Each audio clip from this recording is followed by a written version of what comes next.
Axl confesses he still carries guilt over something that happened on tour in 1991. The band had been arguing over sleeping arrangements on the tour bus.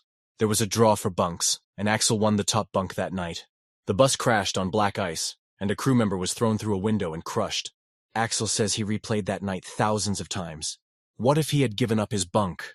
What if he had demanded they cancel the tour? And worst of all, what if it should have been him up there? He admits that after the crash, he threw himself into the band, not just to honor his friend's memory, but to outrun his own guilt. Guns N' Roses became a vehicle to mask the trauma and survivor's guilt that haunted him every time the lights went out. Now as he tours into a new decade, Axl says he's finally learning to live outside the music.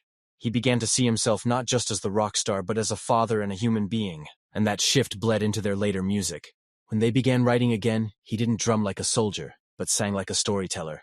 For the first time since the late 80s, Guns N' Roses felt like a band again, not a machine. The anger had matured into something honest. One final question still looms. Had they waited too long?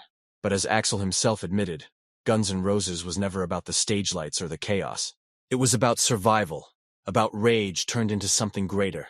And now with silence creeping closer, he's finally letting us hear the truth beneath the noise. So was Guns N' Roses ever really about destruction and chaos? Or was it always about survival, about four broken souls pushing past their limits to create something immortal? You decide. Comment your thoughts below and stay tuned for more revelations.